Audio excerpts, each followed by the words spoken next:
भारत का भौतिक स्थिति है ना, भौतिक स्थिति है भारत का आकार और स्थिति जी, आकार और स्थिति चैप्टर 1 है क्लास 9 का। भारत का अक्षांश विस्तार 8 डिग्री 4 से 37 डिग्री 6 उत्तरी अक्षांश है। 8 डिग्री 4 से 37 डिग्री 6 उत्तरी अक्षांश माना जाता है। 8 डिग्री 4 से उत्तरी डिग्री 6 टोटल कितना दूरी हो जाएगा? 2933 है जी, है ना। उत्तर से दक्षिण 2933 है, 3214 किलोमीटर, 3214 ही हो रहा, ठीक ना। 29 हो गया, 68 6 97 25 अरुणाचल प्रदेश 5 गुजरात, आपको 2933 किलोमीटर है। 8 4 37 6 डिग्री उत्तरी अक्षांश है। अब देख लो 0 डिग्री देशांतर ग्रीनविच लंदन से गुजरता है। 0 डिग्री कहाँ से गुजरता है? आपको लंदन से गुजरता है, ये लंदन से गुजरता है 0 डिग्री। 0 डिग्री यहाँ ना हो जाए, देख लीजिएगा। देशांतरीय विस्तार 68 60 टू 97 25 68 6 97 25 पूरी देशांतर स्थित है। 3214 किलोमीटर है टोटल। देखा जाए उत्तर से दक्षिण दक्षिण की लंबाई 3214 किलोमीटर है, या 3200। 8 4 37 6 उत्तरी अक्षांश में कुल दूरी कितना है? 32,014 किलोमीटर। उत्तर से दक्षिण होकर 32,014 किलोमीटर हो गया। पूर्व से पश्चिम 2933 किलोमीटर या 2900। पूर्व पश्चिम 68 6 97 25 आपको पड़ जाता है 2933 किलोमीटर। पूर्व से पश्चिम हो गया। भारत का मानक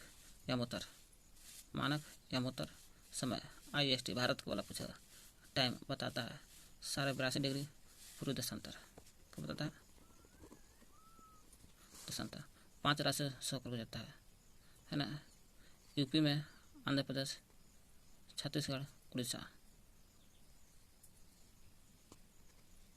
पूर्व देशांतर, ठीक है। मिर्जापुर के या इलाहाबाद के नैनीताल से गुजरते हैं। ऊपर में यूपी थोड़ा सा नीचे जाएगा तो MP 5 साल से गुजरता है 82.5 डिग्री पूर्व देशांतर। भारत का मानक समय देखिए, मिर्जापुर का हो या नैनीताल का हो, वहीं से है ना। यहाँ मिर्जापुर है, यूपी में मिर्जापुर, फिर थोड़ा सा सटा हुआ है आपको मध्य प्रदेश, फिर थोड़ा सा एकदम देखिए आ जाता है छत्तीसगढ़ का नीचे तरीका आपको तीसरा पर मिल जाएगा, चौथा पर उड़ीसा के बाद आंध्र प्रदेश है ना।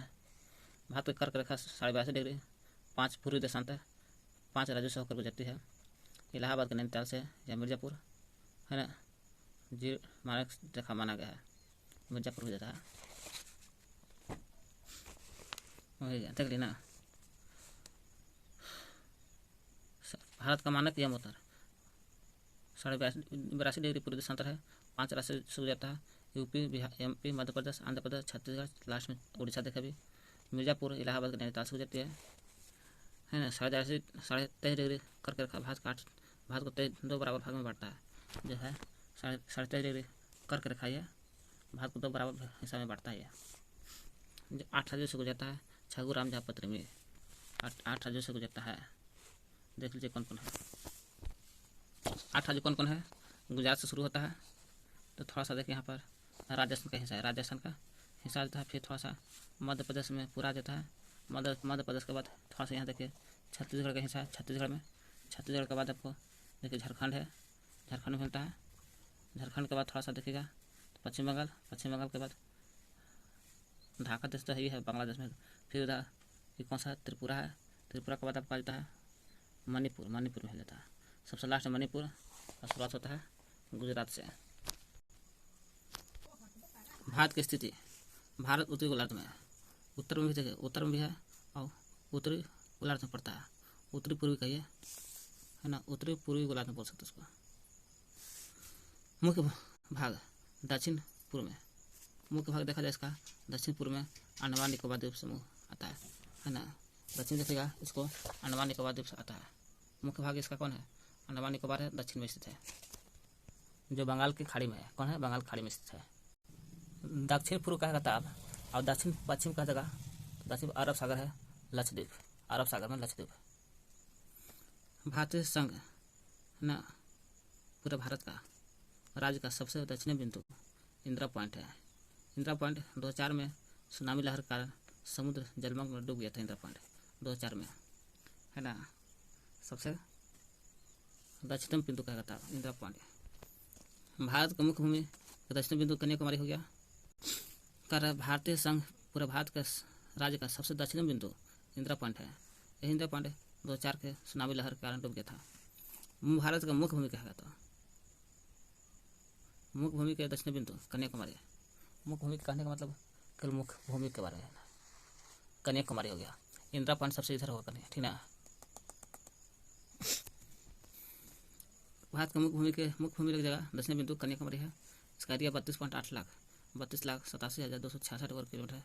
भारत के विश्व के क्षेत्रफल का 2.4% होता है और 17.5% निवास करते हैं। 17 दिया है लेकिन 17.5% था। 7वां बड़ा महादेश है, बड़ा देश आता है। आस्था सीमा की लंबाई पूछेगा 15,200 है। 15,200 किलोमीटर आस्था सीमा कहा जाता है। यहाँ से यहाँ तक 15,200 है।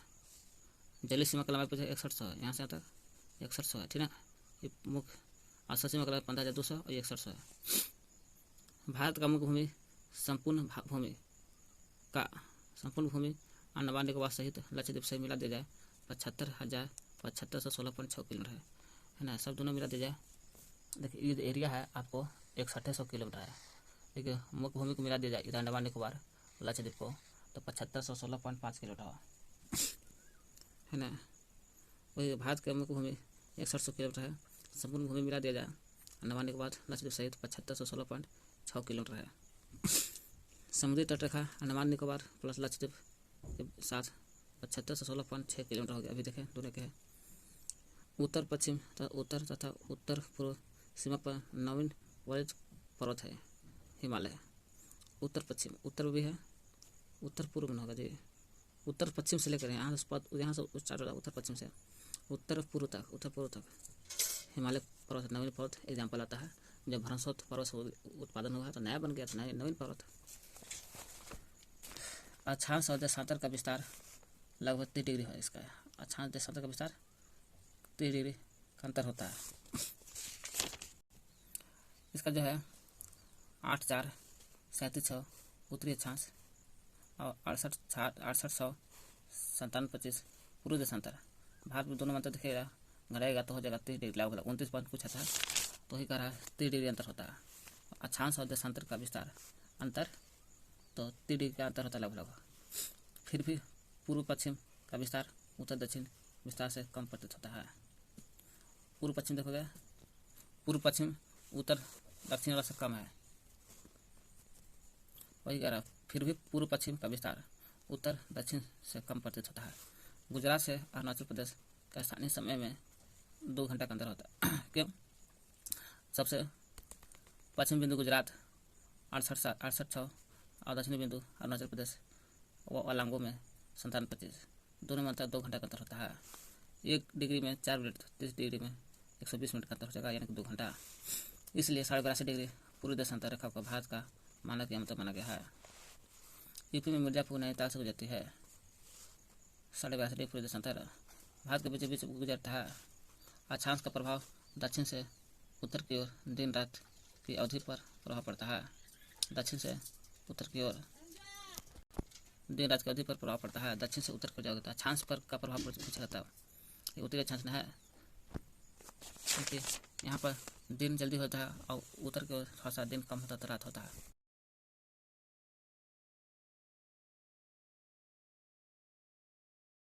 भारत तथा विश्व में तो भारतीय भूखंड एशिया के पूर्व पश्चिम के बीच है। एशिया का देखा जाए पूर्व पश्चिम से एशिया है, पूर्व में और पश्चिम में स्थित है भारत। कह रहा है एशिया के भारतीय भूखंड एशिया के पूर्व पश्चिम, कह रहा है पूर्व पश्चिम के दक्षिण पूर्व होगा। एशिया के दक्षिण में रहा है, पूर्व में होना चाहिए। देख लीजिए भारतीय भूभाग एशिया के दक्षिण में है। ये तो भूभाग एशिया के दक्षिण में ठीक सही है। अच्छा, भारतीय भूखंड एशिया के पूर्व से पश्चिम तक, पूर्व से पश्चिम इधर से होता है पश्चिम तक फैला हुआ है, ठीक है, हो सकता है। इसे पूरा भूभाग देखा जाए एशिया के दक्षिण में है। हिंद महासागर से जो पश्चिम से यूरोप देश का और पूर्वी एशियाई देश मिलता है। हिंद महासागर जब पश्चिमी से यूरोप लेकर के, हिंद महासागर है पश्चिमी यूरोप से लेकर के उत्तर में पूर्व में एशिया तक है। पश्चिम से यूरोप देश से पूर्व एशियाई देश से मिलता है हिंद महासागर।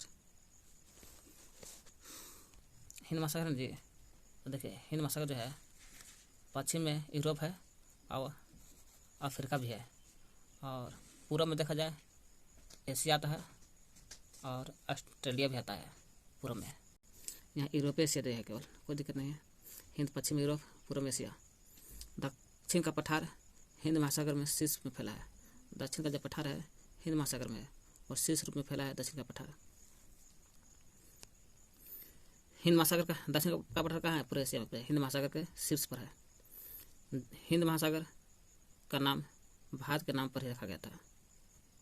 1869 में स्वेज नहर खुलने से भारत और यूरोप के बीच 7000 किलोमीटर की दूरी बच गया है। स्वेज नहर, ये देखिए स्वेज नहर है, यही स्वेज नहर के खुलने से भारत हो गया। स्वेज नहर खुलने से क्या होता है? भारत और यूरोप के बीच है ना 7000 किलोमीटर की दूरी बच जाता है और व्यापार करता है। 1869 में इसका शुरुआत होता था, खुला था 1869 में। राष्ट्रीयकरण होता है 1905 शायद कुछ नहीं। 1869 में स्वेज नहर के खुलने से भारत और यूरोप के बीच की दूरी 7000 किलोमीटर कम देता है। भूमध्य सागर और लाल सागर को जोड़ता है। स्वेज नहर क्या है? भूमध्य सागर को और लाल सागर को जोड़ता है। भूमध्य सागर काम क्या है? स्वेज नहर काम है। भूमध्य सागर ऊपर में है और लाल सागर नीचे को जोड़ता है।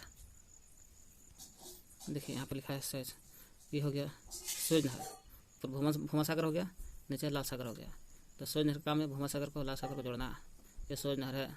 यूरोप इधर था, इंडिया इधर है, तो इधर से इधर आने में इंडिया को ऐसे आने पड़ता था, लेकिन अभी जुट गया तो यूरोप डायरेक्ट इसी से छा जाता है इंडिया, तो हो जाता 7000 किलोमीटर की दूरी बच जाता है।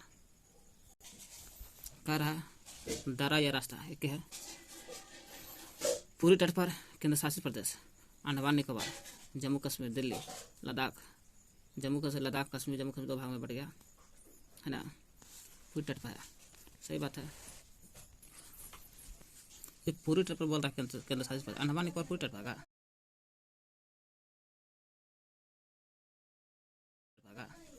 दक्षिण पूर्व में आ सकता है। जम्मू कश्मीर उत्तर पश्चिम आ सकता है। दिल्ली उत्तरी में आएगा। जम्मू कश्मीर, लद्दाख और जम्मू कश्मीर 2 भाग। पश्चिमी तट पर बोल रहा है दमन दीव, दादरा नगर हवेली। दमन दीव, दादरा नगर हवेली पश्चिमी तट पर है। सबसे बड़ा राज्य राजस्थान, छोटा गोवा था। इधर देख लीजिए। एमपी, मध्य प्रदेश, छत्तीसगढ़, तेलंगाना 3 राज्य ऐसा है किसी दूसरे अंतर्राष्ट्रीय सीमा से नहीं सटा है ना। देखिए कोई किसी दूसरे अंतर्राष्ट्रीय दूसरे देश से नहीं सटा है। एमपी, अपने मध्य प्रदेश और कौन? छत्तीसगढ़ से बीच में आता है। और होता तेलंगाना है। दूसरा राज्य कभी सटा नहीं है सब है ना। झारखंड तो नहीं सटा जी है ना, झारखंड भी नहीं सटल है। और कोई है तेलंगाना? और नहीं कोई है। झारखंड भी आएगा जी। दूसरा राज्य किसी दूसरे अंतर्राष्ट्रीय सीमा से नहीं सटा है। क्या जलीय सीमा नहीं बनाता? जलीय सीमा भी नहीं बनाता है। केंद्र शासित दिल्ली होगा। एक केंद्र शासित प्रदेश है जो दिल्ली दूसरे राज्य से सीमा बनाता है। दिल्ली जलीय सीमा बनाता है, देख लीजिएगा। लद्दाख अफगानिस्तान से सटा है। लद्दाख किससे सटा है? अफगानिस्तान से। लद्दाख जो है सीधा अफगानिस्तान से सटा है लद्दाख। केंद्र शासित प्रदेश में दिल्ली जो है ना जलीय सीमा नहीं बनाता है और दूसरे देश से अंतर्राष्ट्रीय सीमा नहीं बनाता है, बाकी सब बनाता है। लद्दाख अफगानिस्तान से सटा है। 1994 से पूर्व भारत में 2 प्रकार के राज्य थे। 1994 होगा। 1994 से पहले भारत में 2 प्रकार के राज्य थे। कौन कौन? एक प्रांत, एक रियासत। देश आज़ाद होने से पहले 1994 होगा। देखिए ना, प्रांत वायसराय द्वारा नियुक्ति होता था। 1894 होगा, दोनों याद कर लीजिए। प्रांत 1894 वायसराय द्वारा नियुक्ति होता था। प्रांत अंग्रेज का शासन करता था प्रांत को। रियासत होता था, रियासत पर अधिकार शासन स्थानीय शासकों द्वारा पैतृकता के आधार पर होता था। स्थानीय शासन जो होता था रियासत पर स्थानीय शासकों द्वारा होता था। पैतृकता के माने पिता के आधार पर, राजा महाराजा आधार पर अंग्रेजी शासकों के प्रभुसत्ता मानक स्वायत्तता से किया जाता था। दक्षिण में समुद्र पार पड़ोसी 2 द्वीप है, श्रीलंका और मालदीव दक्षिण में है। भारत और श्रीलंका के बीच छोटा समुद्री रास्ता जो पाक जल संधि मन्नार खाड़ी है। भारत और श्रीलंका के बीच में छोटा पाक जल संधि और मन्नार खाड़ी है। मन्नार खाड़ी देखिए, पाक जल संधि ये हो गया और ये हो गया मन्नार खाड़ी है। लक्षद्वीप के दक्षिण में मालदीव है। लक्षद्वीप जो है ना एक दक्षिण में मालदीव आता है। लक्षद्वीप देख रहे हैं ना, लक्षद्वीप एक दक्षिण में मालदीव रहता है, ठीक ना।